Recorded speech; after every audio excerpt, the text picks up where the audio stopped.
세상 사람들이 하는 말 중에 이런 말이 있어요. 아, 인생 모르겠다고. 인생 참 알 수 없는 거라고. 자, 이런 표현을 많이 하는데 이렇게 하는 이유가 무엇일까요? 그것은 실제로 인생을 살다가 보면 인생이 참 내 마음대로 되지 않고 또 사람들의 일반적인 생각대로 되지 않고 이런 것들을 직간접적으로 많이 경험하기 때문일 겁니다. 참고로 하나님 말씀이 성경에도요, 이 부분에 대해서 예측할 수 없는 인생에 대해서 기록을 하고 있습니다. 자, 그래서 제가 전도서 9장 11절을 말씀드리려고 하는데, 전도서 9장 11절은 좀 더 제가 이제 이해하기 쉽도록 현대인의 성경으로 제가 이제 기록을 해보았습니다. 자, 앞에 보시고, 자, 같이 읽겠습니다. 내가 세상을 살펴보니 빨리 달리는 사람이라고 해서 경주에서 언제나 1등을 하는 것은 아니며 강하다고 해서 언제나 전쟁에서 승리하는 것이 아니다.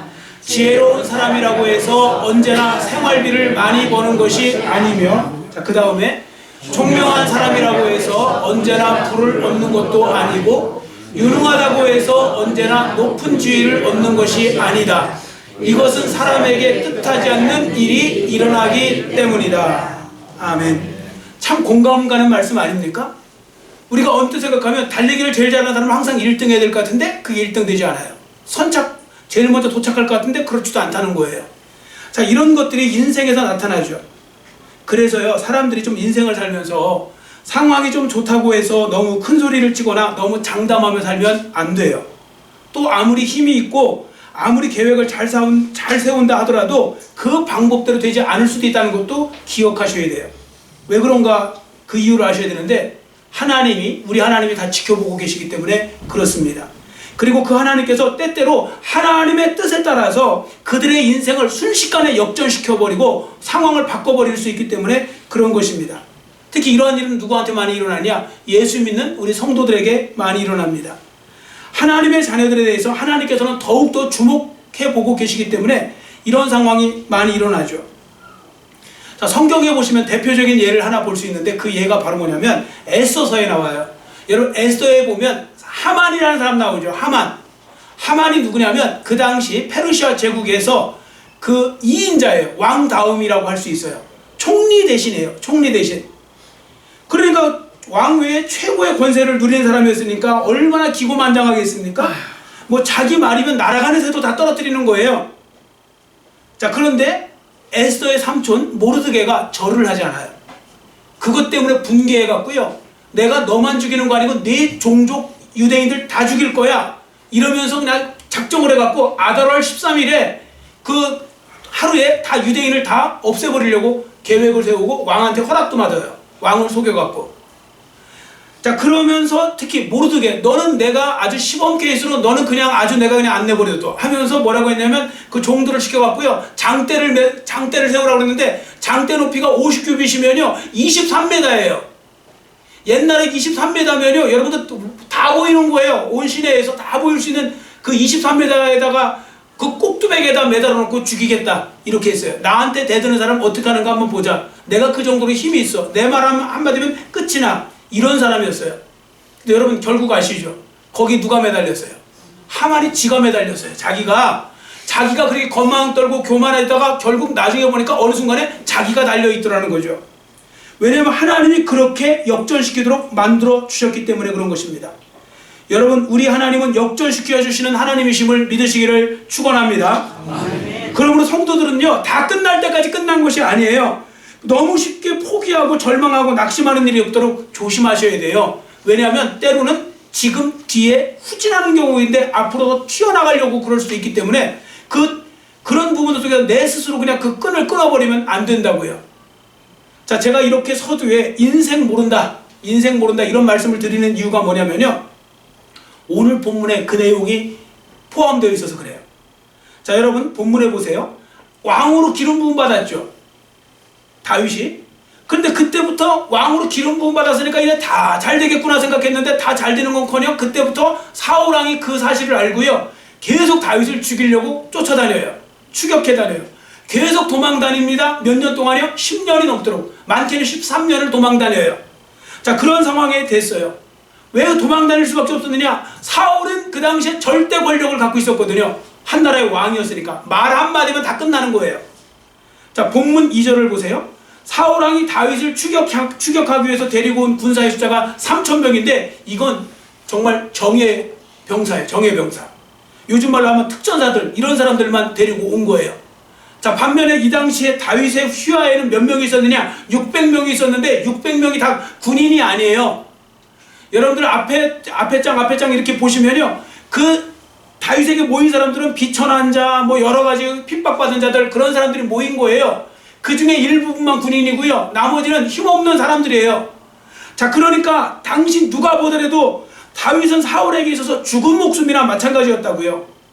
그 누구도요, 다윗이 사울을 이길 수 있어 라고 생각하는 사람은 아무도 없어요. 한 명도 없어요.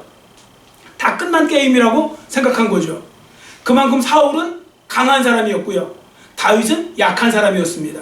자, 그런데 여러분 본문에 보시면요, 때가 되니까 순식간에 모든 것이 상황이 역전돼 버려요.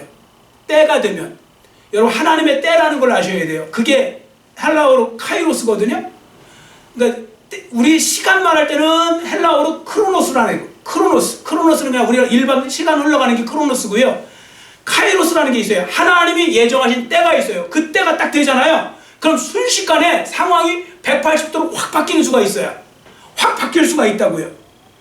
자, 본문에 보세요. 어떻게 됐느냐면 불과 몇 분 전까지는요, 다윗이 사울에게 죽은 목숨이나 마찬가지였어요. 근데 몇 분이 지나니까 때가 되니까요, 갑자기 사울이 다윗에게 죽은 목숨이 돼요. 그 제가 장담하면 안 된다고 말씀드린 이유가 언제 어떻게 될지 몰라요. 역전이 돼버렸어요. 자, 왜 일이 이렇게 일어났을까? 당연히 하나님이 다윗을 사랑하셔서 다윗에게 기가 막히게 역사해 주셨기 때문에 그런 겁니다. 기적을 베풀어 주신 거거든요. 자, 무슨 일이 일어났는지 3절을 우리 한번 같이 읽겠습니다. 3절 말씀 같이 읽습니다. 길가 양에 우리의 이른즉 굴이 있는지라 사울이 뒤를 보러 들어가니라. 다윗과 그의 사람들이 그 굴 깊은 곳에 있더니. 아멘. 사울이 뒤를 보러 갔다. 이 말이 무슨 표현이냐면요, 용변 보러 갔다는 뜻입니다. 이걸 완곡하게 표현하느냐고 쓴 거고요. 뒤를 보러 갔다는 것이 굴 속에 뭐 급한 일이 있어서 용변을 보러 간 거예요. 몰라요. 하나님께서 급성으로 뭐 배탈나게 하셨는지 뭐 이거 알 수는 없어요. 그러나 뭐 때문인지는 몰라도 사울이 용변을 보기 위해서 굴 속으로 혼자 들어가요. 좀 편하게 보려고 혼자 들어간 것 같아요. 자, 그런데 우연히도 그가 굴 속에 들어갔는데 거기가 어떤 굴이었냐면 다윗과 그 일분의 어떤 그 추종자들이 숨어 있었던 데예요, 거기가. 근데 하필은 거기를 들어갔네요. 여러분, 이런 일이 벌어지면 세상에서 이렇게 말하죠. 호랑이 굴에 제 발로 걸어 들어갔어요. 호랑이 굴에 제 발로 들어간 격이 돼버립니다. 자, 그런데 제가 조금 전에 지금 우연이라고 말씀드렸잖아요. 우연히 들어간 거 맞잖아요. 왜 우연히 들어갔느냐? 사울은 일부러 거기 다윗이 있을 거라고 들어간 게 아니고 그냥 용병 보러 들어갔는데 거기 다윗이 있었으니까요. 자, 그러면 이게 진짜 우연일까요? 인간 편에서 우연은 맞아요. 왜? 인간 편에서 의도치 않은 거면 우연인 거예요. 여러분, 어디 갔는데 지하철 탔는데 아는 사람 만났어요. 우연히 만난 거잖아요. 근데 우연이라고 하지만 그게 인간 편에서 우연인 거고요, 하나님 쪽에서 보면 우연이 아니에요. 필연적인 만남이고요, 하나님께서 그렇게 만들어 놓으신 거예요. 왜 그런지 아세요? 1절에 보세요. 엔게디 광야 나오죠? 엔게디 광야는 가보시면요, 여러분들 굴이 어마어마하게 많아요. 여기도 뻥 뚫려 있고 저기도 뻥 뚫려 있고 굴이 되게 많은 곳이에요. 자, 그 많은 굴 중에 용변을 보러 들어갔는데 하필 거기가 다윗이 있는 곳이에요. 그럼 이건 우연이라고 하지만 세상 사람들은 하나님이 그렇게 만들어 놓으신 거예요. 여러분, 룻기서에 보면 룻이 곡식 그 떨어진 곡식이라도 주워서 오려고 갔는데 거기 누구 밭이었어요? 보아스의 밭이었죠. 보아스. 그거 일부러 알고 간 거예요? 아니죠. 그냥 가서 죽고 있는데 이렇게 죽다 보니까 그게 보아스 밭이에요. 그럼 거기 누가 인도하신 거예요? 하나님이 인도하신 거예요. 여러분, 그래서요, 우리가 사람들은 모르니까 우연이라고 말하는 거지만 다 하나님 안에서 필연적으로 만나도록 역사해 주신 거죠. 그래서 우리는 날마다 뭐 하냐면 항상 하나님의 은혜를 구하고 사셔야 돼요. 하나님의 인도하심을 구하시고 사시기를 축원합니다. 우리 정말 그렇게 하셔야 돼요. 저도 마찬가지예요. 저 새벽마다 기도할 때 항상 아마 새벽에 듣는 분도 있을 거예요. 제 기도 소리 중에 꼭 나오는 거 있어요. 하나님, 은혜 베풀어 주옵소서. 하나님, 오늘도 긍휼히 여겨 주옵소서. 은혜 베풀어 주옵소서. 왜냐하면 제가 인생 짧게 살았지만 살다 보면 제 마음대로 되는 거 없어요. 하나님이 돕지 않으시면 아무것도 되는 거 없어요. 그러니까 그런 부분들 속에서 하나님의 은혜를 구하면서 은혜 베풀어 달라고 도와달라고 이렇게 하거든요. 그럼 진짜 하나님이 도우세요. 그러므로 성도들은 일상에서요 항상 하나님의 은혜를 구하며 하나님의 인도하심을 구하며 살아가시는 것이 중요합니다. 하나님의 인도하심을 구하며 살잖아요. 하나님은 우리도 모르는 사이에 좋은 만남, 좋은 길, 좋은 상황으로 이끌어 주실 줄 믿습니다. 이걸 믿고 살아가는 게 정말 중요한 거예요. 여러분 기도하면 여러분 기도하고 여러분의 기도 내용을 잃어버리잖아요. 잊어버리는 경우도 많잖아요. 하나님은 그걸 다 듣고 계세요. 그리고 하나님은 인도하세요. 그리고 나중에 지나고 보면 다 되어 있잖아요. 또 다 어떤 그런 역사가 일어나죠. 그게 하나님이 다 듣고 계시고 인도하셔서 그래요. 그 날마다 아침에 영 시간 없으면 교회 나올 시간 없으면 집에서라도 하나님 오늘 하루 인도해 주옵소서. 오늘도 좋은 만남, 좋은 길로 인도해 주시고 오늘도 선한 길로 인도하시고 오늘도 붙들어 주시고 악에서 구원하소서. 뭐 이런 식으로 기도하는 거 정말 중요한 거예요. 안 되면요 아침에 일어나셔갖고요 주기도문이라도 하세요. 주기도문을 천천히 그걸 한번 다 하면 진짜 멋있는 기도가 되는 거거든요. 다만 악에서 구하옵소서. 오늘도 하나님께 영광 돌리는 한 날 되게 하옵소서. 자, 이런 믿음을 가지고 늘 하나님을 더욱더 의지하며 살아가시기를 축원합니다. 자, 이제 오늘 본문 말씀의 메인 메시지를 하나 말씀드리려고 합니다. 자, 이제부터는 집중하셔서 더 잘 들어보셔야 됩니다. 자, 조금 전에 말씀드린 바와 같이 사울왕은 스스로 호랑이 굴로 들어온 거죠. 그러자 이 모습을 구란 쪽에서 지켜보던 다윗의 추종자들이 있어요. 거기 함께 있는 사람들이 이구동성으로 뭐라고 했냐면 이거 진짜 하나님이 주신 절호의 기회라고, 지금 죽이는 것은 하나님의 뜻이라고. 왜냐하면 지금 알아서 굴러 들어왔기 때문에. 그럼 전쟁 안 해도 돼요. 사울왕만 죽이면 끝나는 거거든요. 그래서 이건 정말 절호의 기회다 그랬어요. 자, 4절을 우리 한번 같이 읽겠습니다.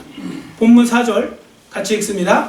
다윗의 사람들이 이르되 보소서 여호와께서 당신에게 이르시기를 내가 원수를 내 손에 넘기리니 내 생각에 좋은 대로 그에게 행하라 하시더니 이것이 그날이니이다 하니 다윗이 일어나서 사울의 겉옷자락을 가만히 베니라. 아멘. 다윗의 추종자들은요 모두 이견 없이 동일한 주장을 하는 거예요. 지금 하나님이 주신 절호의 기회다. 지금 죽이는 것이 하나님의 뜻이다. 뭐 이런 식으로 이야기를 해요. 자, 그런데 여러분 이거 먼저 결론부터 말씀드리고 거짓말인 거 아시죠? 여러분들 나랑 친한 사람들이 옆에서 말해주는 게 거짓말일 수 있다는 걸 여러분들 아셔야 돼요. 자, 여기 4절 다시 보세요. 다윗의 사람들이 이르되 보소서 여호와께서 당신에게 이르시기를 내가 원수를 내 손에 넘기리니 내 생각에 좋은 대로 그에게 행하라. 이런 말 하신 적 없어요. 하나님은.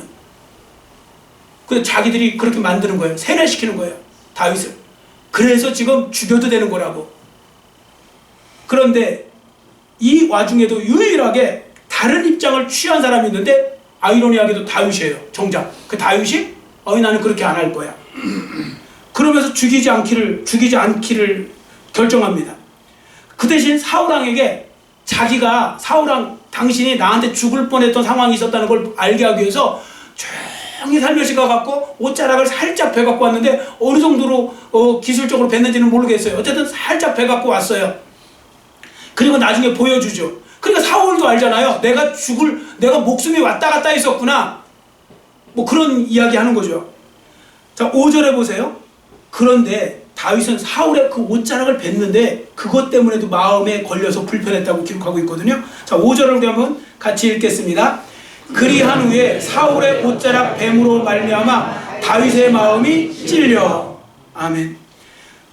자, 일반적인 생각으로 보면요 누가 생각해도 지금 사울왕이 죽어야 마땅한 것처럼 보이고 죽일 수 있는 좋은 기회였잖아요. 그런데 왜 다윗은 사울을 죽이는 것을 반대했을까? 그걸 아시는 것이 중요합니다. 자, 참고로 다윗이 그들의 말을 거절하는 거, 이 추종자들의 말을 거절하는 거 절대 쉽지 않은 겁니다. 여러분 지금 자기와 동거동락을 같이 하는 사람들이 지금 다윗을 죽여야 됩니다. 안 죽이면 우리가 위험해집니다. 죽여야 됩니다 했을 때 그걸 거절하는 건 일단 첫 번째, 내가 거절하는 순간에 나와 편했던 사람이 다 나를 등지고 떠나갈 수가 있어요. 그럼 나는 혼자가 되거든요. 그래서 내 옆에 사람들이 자꾸 부추기는 걸 거절하기가 힘든 거예요. 자, 그리고 또 한 가지 더 큰 유혹이 하나 있었어요. 다윗에게는. 그게 바로 뭐냐면 지금 살려줬잖아요. 나중에 이것 때문에 내가 죽을 수도 있겠구나. 기회를 놓치면 다시 거꾸로 내가 위기가 올 수 있잖아요. 이거 내가 지금 죽이지 않으면 나중에 사울왕한테 내가 죽을 수도 있겠구나. 이런 마음이 있는데도 안 죽여야 되니까 그게 더 큰 유혹이었을 거라고요. 사람들은요 다 아전 인수격으로 해석하는 경향이 있거든요. 그래서 다윗도 이렇게 말할 수 있는 거죠. 그래, 이 추종자들의 말대로 사울왕이 제 발로 이곳에 들어왔고 이것은 하나님의 인도하심이 분명하다. 그러므로 사울왕을 이곳에 들이신 것을 보면 사울왕을 죽이라는 하나님의 뜻이 분명하다. 이러면서 그래서 이런 식으로 받아들이고 사울왕을 죽여도 그만인 거예요. 명분을 그렇게 잡고. 그런데 본문에 보시면요, 다윗은 사울을 죽이지 않아요. 죽이려고 하지 않아요. 이 좋은 기회를 놓침으로 자기가 위험할 수도 있는데 안 그래요. 도무지 죽일 생각을 하지 않아요. 자, 그럼 여기서 중요한 질문들입니다. 왜 다윗은 안 죽이려고 하는 걸까요?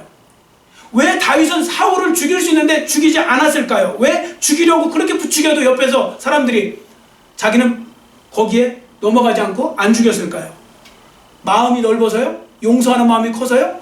그거 아닙니다. 여러분, 물론 저는요 다윗이 되게 마음도 넓고 좋은 마음 갖고 있고 용서하는 마음도 갖고 있고 뭐 좁다고 생각하지 않아요. 옹졸한 사람 많은데 다윗은 그런 사람 아니라는 거 저도 알아요. 그러나요 여러분, 그거 아셔야 됩니다. 다윗이 단지 그것 때문이 아니에요. 여러분, 옹졸한 마음 아니고 여러분들 넓은 마음 갖고 있고 여러분들이 관용하는 마음이 있어도요 10년 넘게 나를 죽이려고 쫓아다니는 사람한테 그런 마음 품기 어려워요. 다윗도 그냥 일반적인 마음이었으면 그냥 죽이는 거예요. 이 절호의 기회를 놓치지 않는다고요. 사람들은 안 놓아요. 놓치지 않는다고요. 그런데 왜 다윗은 여전히 죽이지 않으려고 했을까? 그 부분을 여러분들이 아셔야 되는데, 그건 바로 뭐냐면 다윗에게는 신앙의 원칙이 있었는데 그 원칙을 꼭 붙들고 있어서 그래요. 다윗은 신앙의 원칙을요 꼭 붙잡는 그런 믿음이 있었어요. 그래서 맨날 여러분들 다윗은 이랬다 저랬다는 사람하고 달라요. 다윗은 원칙이 있으니까 그 원칙대로 나가니까 항상 흔들림이 없는 거예요.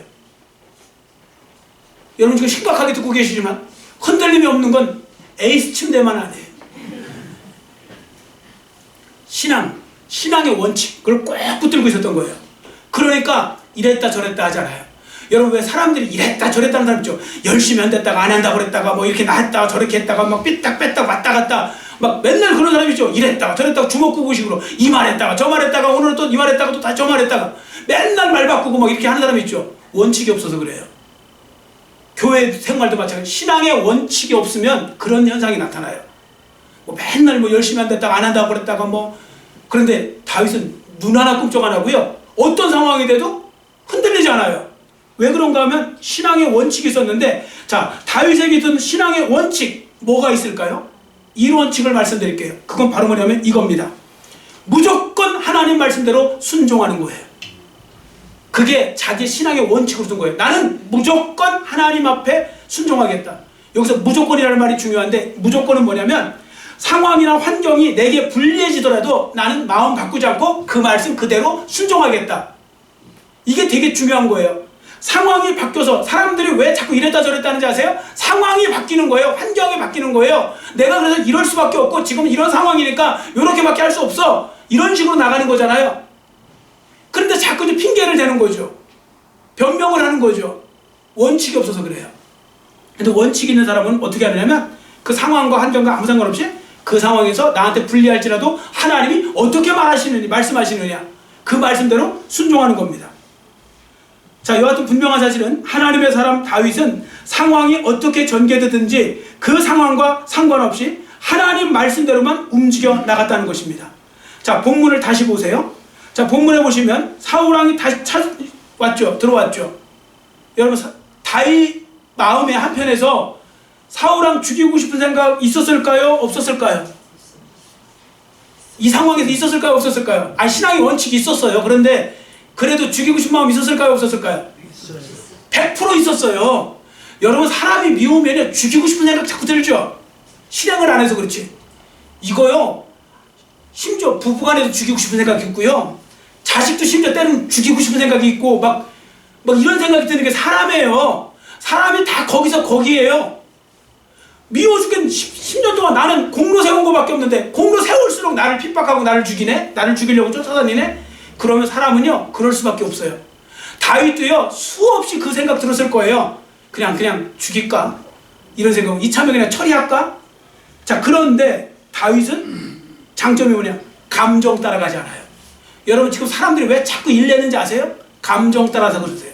그 순간의 그 기분, 그 감정을 못 이겨내요. 그 감정을. 그래서 그 감정대로 움직여서 따라가면 결국 나중에 꼭 실수할 일이 생기고 후회할 일이 생겨나는 것이죠. 그래서 이거 사람이 누구나 경험하는 일인데요. 자, 그래서 말씀드립니다. 마음은 10번도 더 죽이고 싶었지만 다윗은 감정을 따라 행하지 않았던 것입니다. 왜냐하면 다윗에게는 뭐가 있어요? 무조건 하나님 말씀대로 순종하겠다는 신앙 원칙이 있어서 그런 겁니다. 신앙 원칙. 그 신앙의 원칙에는 절대로 하나님께 기름 부음 받은 왕을 죽여서는 안 된다는 원칙이 있었어요. 다윗은 처음부터 그 생각을, 그 신앙의 원칙을 갖고 있었던 거죠. 자, 그러면 왜 기름 부음 받은 왕을 죽여서는 안 되느냐? 기름 부음 받은 왕을 죽이는 건 하나님이 원하시는 일이 아니라는 것을 알고 있었기 때문입니다. 자, 6절을 우리 한번 같이 읽겠습니다. 6절 말씀 같이 읽습니다. 자기 사람들에게 이르되 내가 손을 들어 여호와의 기름 부음을 받은 내 주를 치는 것은 여호와께서 금하시는 것이니 그는 여호와의 기름 부음을 받은 자가 됨이니라 하고. 아멘. 기름 부음 받은 자 치는 거 여호와께서 금하시는 거라고 분명히 다윗이 고백하고 있죠. 자, 앞에 말씀드리면 아까 그랬죠. 다윗의 추종자들 뭐 이거 죽이라고, 이거 하나님이 당신한테 말하지 않았느냐고, 이거 새빨간 거짓말인 거 아셔야 됩니다. 그렇게 말한 적이 없어요. 하나님은 말씀하신 적이 없어요. 다윗은 그 말 들었을 때 모르는 척하고 죽일까? 그렇게 마음이 들었어도요, 신앙의 원칙대로 따라간 것입니다. 그래서 자기는 정말 너무나 얄밉고 정말 사울이 너무나 밉고 복수하고 싶지만 하나님이 건들지 말라고 하니 자기는 안 건드리려고 그렇게 작정을 했고 그 신앙의 원칙을 따진 거예요. 그러니까 감정을 선택한 것이 아니라 원칙을 선택한 거예요. 그래서 그는 계속 똑같은 방법으로 나아가는 거죠. 이렇게 다윗은 모든 상황 속에서 가능하면 하나님 말씀대로 살기 위해서 힘을 썼다는 것입니다. 신앙의 원칙대로 살기 위해서 힘을 쓴 거죠. 자, 그러자 잘 보세요. 신앙의 원칙을 갖고 다윗이 사니까 하나님이 다윗에게 어떤 현상이 생겨나는지 아세요? 하나님이 다윗에게 쏙 빠져드셔요. 하나님이. 정말로 하나님께서 다윗을 쏙 마음에 들어 하신다고요. 자, 이거 제가 그냥 만들어낸 말씀 아니고 성경에 진짜 쓰여 있어요. 자, 어떻게 쓰여 있는가? 사도행전 13장 22절 앞에 보시고 같이 큰 소리로 읽겠습니다. 패하시고 다윗을 왕으로 세우시고 증언하여 이르시되 내가 이새의 아들 다윗을 만나니 내 마음에 맞는 사람이라 내 뜻을 다 이루리라 하시더니. 아멘. 다윗을 만나니 내 마음에 맞는 사람이다. 하나님이 이렇게 말씀하세요. 다윗은 내 마음에 쏙 드는 사람이다. 다윗은 어렸을 때부터요, 신앙의 원칙을 붙들고 살았던 것이 분명해요. 그래서 하나님이 너무 마음 들어 하시는 거예요. 여러분도 그거 아셔야 돼요. 여러분도 하나님은요, 신앙의 원칙대로 사는 사람을 되게 기뻐하세요. 세상 사람들은 그런 사람을 싫어할 수도 있어요. 야, 저렇게 고지식하게 신앙생활 했다가 이 세상 어떻게 살아가나. 그런데 하나님은 그 사람을 제일 기뻐하세요. 그리고 쏙 마음에 들어 하세요.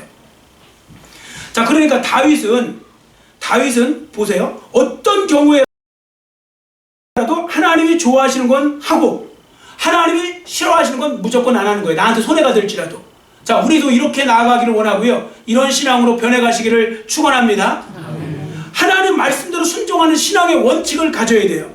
그래서 어떤 경우라도 하나님이 좋아하시는 것은 나는 하겠고 하나님이 싫어하시는 경우는 나한테 아무리 유익이 될지라도 나는 하지 않을 거다. 자, 이렇게 순종하는 거. 그래야 하나님이 기뻐하시는 삶이 되는 것입니다. 반면에 사울왕처럼 자기 생각을 따라 마음대로 사는 사람은 하나님께서 기뻐하지 않으십니다. 자, 그러므로 성도들은 이 말씀을 통해 다시 한번 명심해야 될 것이 있는데요, 오늘 내 안에 내 삶을 좌지우지하는 원칙이 하나님 말씀에 있어야 한다는 겁니다. 하나님 말씀. 내 생각 이런 것이 되어서는 안 되고 하나님 말씀에 있으셔야 됩니다. 자, 그러면 여러분들 예를 들어 오늘 내가 단순히 교회를 다닌다고만 생각하시면 안 되는 거고요, 내가 지금 교회에서 직분이 무엇인가만을 생각해서는 안 된다는 말씀이 되겠죠. 예를 들어 목사, 장로, 안수집사, 권사, 뭐 서리집사 등 교회의 직분은요 그냥 껍데기에 불과한 거예요. 만약에 예를 들어 극단적인 예를 듭니다. 교회의 중직자가 교만해서 자기 마음대로 교회 생활을 막 어떻게 보면 하고 있잖아요. 그럼 초신자가 두려워하는 마음으로 하나님 말씀대로 따라가면 그것만큼 못한 거예요. 그래서 위험한 것입니다. 그러므로 성도들은 이 말씀을 마음에 잘 새기시고 자주자주 자신을 향해 질문하셔야 돼요. 나는 지금 하나님 말씀대로 잘 살고 있는가? 아니면 내 마음대로 살고 있는가? 그걸 생각해 보셔야 돼요. 자, 그럼 여러분들 그냥 양심껏 한번 대답해 보세요. 여러분들 내 마음대로 많이 살아요? 하나님 말씀대로 많이 사세요? 내 마음대로. 뭐 대답하기는 또 창피하고 사는 건 그렇게 살고 뭐 그러는 건 아니시죠? 여러분 하나님 말씀대로 우리가 자꾸 살려고 해야 되는데 이게 하루아침에 안 되거든요. 조금씩 작년보다는 올해 더, 올해보다는 내년에 더 조금씩 더 하나님 말씀대로 살아가는 거, 그게 중요한 것입니다. 자, 그래서 본문에 보시면요, 다윗 보세요. 그는 하나님이 싫어하시는 일을 절대 하지 않겠다고 마음 먹은 거고요, 하나님이 기뻐하시는 일이라면 모든 사람이 반대해도 나는 하겠다고 그렇게 마음을 먹은 겁니다. 그래서 사울을 살려준 겁니다. 인간적으로 생각하면 죽일 수밖에 없었지만 살려준 거라고요. 자, 여러분, 저는 이 말씀을 묵상할 때 떠오르는 사람이 하나 있어요. 이분 이야기는 여러분들 아실 수도 있어요. 또 들어보셨을 겁니다. 좀 오래 신앙생활하는 분들은. 에릭 리들이라는 분이 있어요. 에릭 리들. 그분이 신앙의 원칙에 진짜 제가 볼 때는 최고봉이에요. 대단한 사람이에요. 그 신앙의 원칙 때문에 이 에릭 리들이 얼마나 욕 얻어먹었는지 몰라요. 정말 국가적으로요, 어마어마하게 욕 얻어먹었어요. 자, 왜 그런가? 1924년도 파리올림픽 때, 프랑스 파리올림픽 때 이분이 영국 대표, 영국 선수로 100m 선수 대표로 들어가게 된 거예요. 그것도 결승까지 올라갔어요. 근데 결승 날짜가 하필 주일날 잡혔어요. 주일날. 여러분 뜁니까 안 뜁니까? 주일날 잡혔어요. 국가대표예요. 뜁니까 안 뜁니까? 당연히 뛰겠죠. 얼마든지 뛸 거려 아마? 그런데 애들이 포기를 해요. 못 뜁니다. 그리고 사람들이 이제 왜 못 뛰냐고 해서 못 아파서 못 뛰는 줄 알았더니 왜 못 뜁니까? 했더니 이 주일이랑 못 뜁니다. 얼마나 욕도 먹었는지 모릅니다. 독서적인 기독교 절에서 교회가 욕도 먹는 거다 막 별별 온갖 비난이 쏟아졌어요. 국가적으로. 아니 왜 갔냐 거기는. 그리고 막 지금까지도 이야기하면 사람들 중에는 그게 잘한 겁니까? 잘했다는 말입니까? 이렇게 반문하기도 하고 그래요. 자, 그런데 에릭 리들이 이렇게 말을 해요. 어쨌든 저는 지금까지 몇 가지 신앙 원칙이 있었고 그 신앙 원칙을 지키며 살아왔는데 그 중에 하나가 주일은 반드시 성수한다는 겁니다. 그러니까 주일은 절대 세상 일을 하지 않고 어떤 일도 하지 않고 주일은 무조건 성수합니다. 저는 어렸을 때부터 그걸 지켜왔고 한 번도 주일을 범한 적이 없습니다. 그래서 저는 그렇게 합니다. 자, 그랬어요. 그런데 어쨌든 그래서 욕을 막 먹었거든요. 근데 신기한 일은 갑자기 400m 선수한테 무슨 문제가 생겼는지 이 사람이 갑자기 400m 계주에 나가게 된 거예요. 400m 출전한 거예요. 여러분 100m 선수가 400m 나가면 잘 뛸 것 같지만 절대 못 뛰어요. 100m는 100m에 맞추기 위해서 연습하는 거지 절대 중거리를 뛸 수가 없다고요. 그런데 놀라운 건 이분이 1등을 했어요. 400m 나가서. 더 놀라운 건 세계 신기록. 100m 선수가 400m를 나가서 세계 신기록. 나중에 막 인터뷰 했을 때 그분이 했던 그 유명한 인터뷰 내용이 있어요. 뭐라고 했냐면 200m는 제가 죽을 힘을 다해 뛰었어요. 단거리 선수니까. 200m는 주님이 뛰게 하셨습니다. 주님의 힘으로 뛰었습니다. 자기도 어떻게 그렇게 뛰었는지 모른다는 거예요. 그냥 뛰고 나니까 1등한 거고 뛰고 나니까 세계 신기록. 자, 그리고 그한테는 진짜 막 갑자기 막 명예도 부기고 막 다 들어오기 시작했어요. 그런데요, 이분 어떻게 했는지 아세요? 중국 선교사 갔어요. 갑자기 하나님이 또 부르시니까 다 그 모든 부귀영화 다 내려놓고 선교지로 떠나갔고 거기서 고생하면서 선교하는 일을 했어요. 이분은요 그냥 원칙이 뭐냐, 하나님 말씀대로 가겠다는 거예요. 세상 사람들이 나를 욕을 하던 말던 하나님 말씀대로 나는 움직여 나가겠다. 여러분 이런 식으로 지금 살면 지금 사람들이 그럴 거예요. 꼰대도 이런 꼰대가 없든 세상이 어떻게 이렇게 사느냐고. 교회 안에서도 아마 비판할 거고 교회 안에서도 욕을 할 거예요. 그런데요 정작 그런 사람이 하나님 앞에서는 놀라운 은혜를 입는 거죠. 그러니까 제가 이게 주일 성수하는 것도 정말 사실 중요한 문제거든요. 뭐 안 중요한 분들한테 안 중요할 수 있지만 중요한 분들한테 참 중요하다는 생각이 드는 것이, 저도 지금까지 제 기억에 주일 빼먹은 건 한 두 번 정도 되는 것 같은데 어쩔 수 없죠. 한 번은 병원에 입원하는 바람에 못했고 그때 코로나 때, 또 한 번은 언제냐면 고등학교 때인가요? 아니 대학교 때, 대학교 1학년 때 뭐 어떻게 하다가 제가 이제 7급 공무원 시험 본다고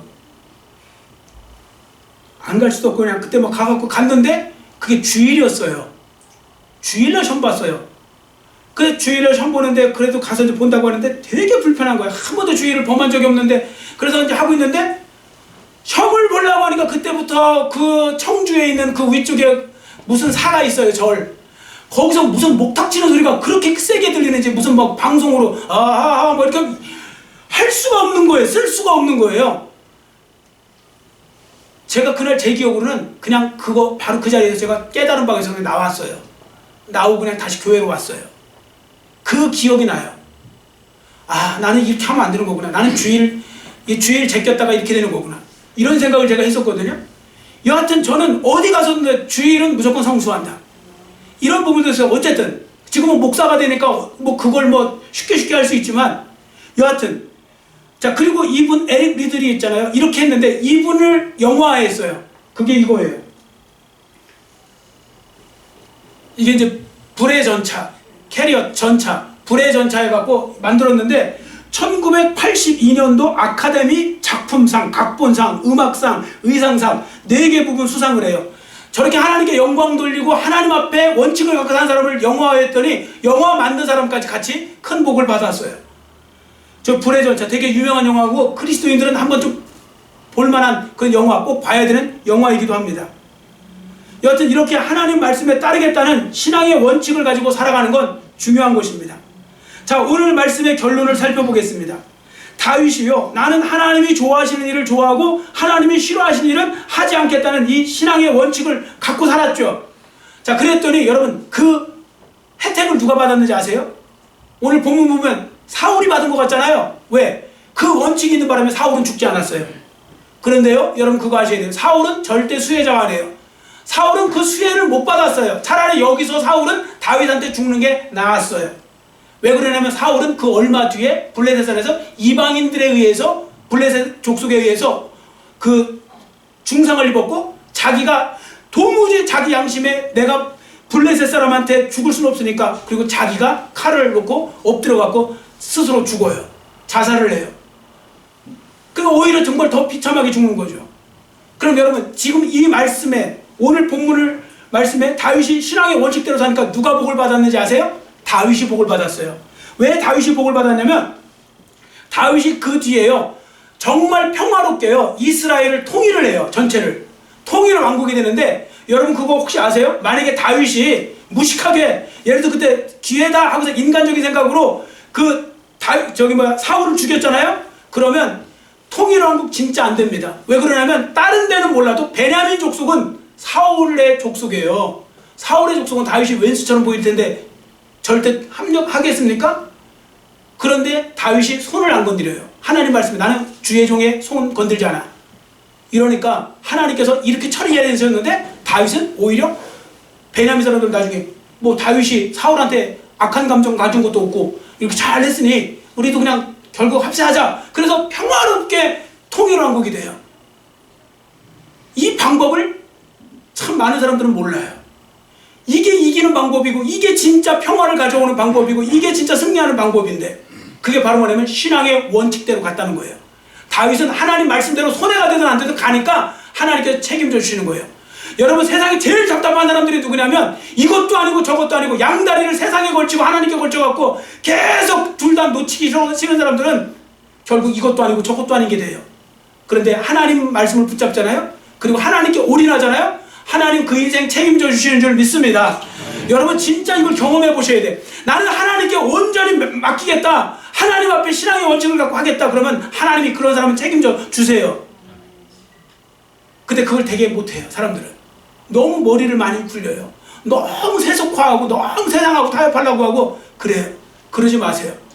믿음으로 여러분 나가면 반드시 그 놀라운 역사를 여러분들이 경험하게 될 것입니다.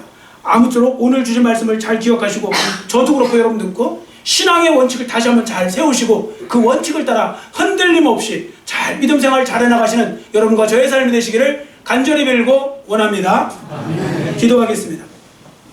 사랑의 하나님 아버지 감사합니다. 오늘 말씀을 통하여서 아버지 하나님 신앙의 원칙을 갖고 사는 것이 왜 중요한지 그리고 또 신앙의 원칙을 갖고 살아갈 때 신앙의 제1 원칙이 무엇이 되어야 되는지를 보았습니다. 하나님 말씀대로 순종하겠다. 그것도 내 상황과 환경과 상관없이, 때로는 나한테 손해가 될지라도, 또 때로는 나한테 아무리 유익이 될지라도 나는 그저 하나님 말씀대로만 순종한다. 그렇게 살아갈 때 하나님께서 그러한 인생을 책임져 주신 줄 믿습니다. 다윗의 인생을 책임져 주시고 에릭 리들의 인생을 책임져 주신 하나님 아버지, 오늘 우리도 그렇게 살아갈 때 아버지 하나 진짜 하나님이 기뻐하시고 하나님 마음에 쏙 드는 사람이 되어서 하나님이 책임져 주는 인생이 될 줄 믿사오니, 우리도 다시 한번 그러한 인생으로 살아갈 수 있도록 결단하는 시간 되게 하시고, 그러한 인생에 도전해 볼 수 있는 하나님의 자녀들 모두가 될 수 있도록 은혜 베풀어 주시옵소서. 감사드리오며 예수님의 이름으로 간절히 축복하오며 기도드렸사옵나이다.